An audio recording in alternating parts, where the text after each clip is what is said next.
Em nome do Pai, do Filho e do Espírito Santo. Amém.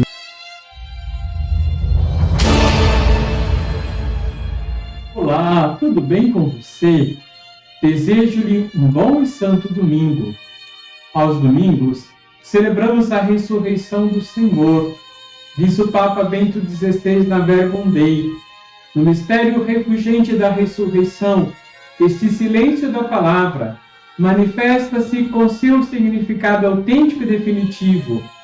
Cristo, Palavra de Deus encarnada, crucificada e ressuscitada, é Senhor de todas as coisas, é o vencedor, o Pantocrator, e assim todas as coisas ficam condensadas nele para sempre. Por isso, Cristo é a luz do mundo, a luz que resplandece nas trevas, mas não é acolhida por ela. Temos nos deixado iluminar por Cristo? Como está a nossa preparação para a Páscoa? Deixe seu like, se inscreva aqui embaixo se você ainda não é inscrito, compartilhe. Liturgia diária. Quando Deus chama Abrão, não lhe promete o céu, mas uma porção de terra e uma descendência, como lemos em Gênesis 15. É desta forma que se inicia a história de nossa salvação. Deus oferece a Abrão muito pouco, o que ele poderia compreender, para que no tempo certo chegássemos à compreensão do que é eterno. Os discípulos de Jesus, em Lucas capítulo 9, versículos de 28 a 36, apegados à ideia de um reino temporal, presos à compreensão de um Messias político, não percebem que a proposta de Deus em Jesus é muito maior.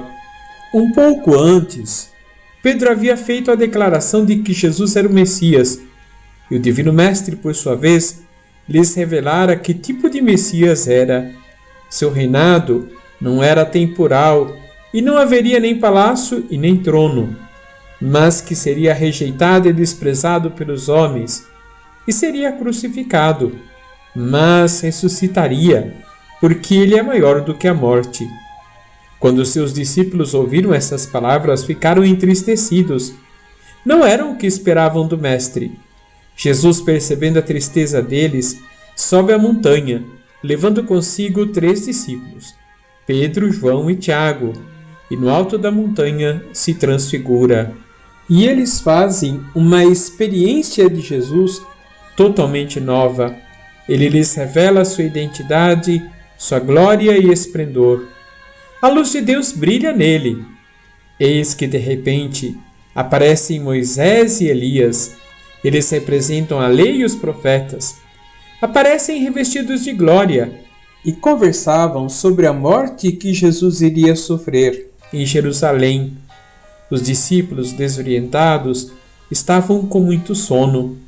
Ao despertarem, viram a glória de Jesus e os 2 homens que estavam com ele.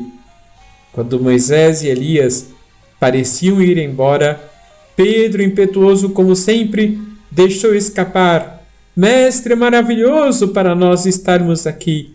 Então vamos fazer 3 tendas, uma para ti, outra para Moisés e outra para Elias. Lucas diz que Pedro não sabia o que estava dizendo.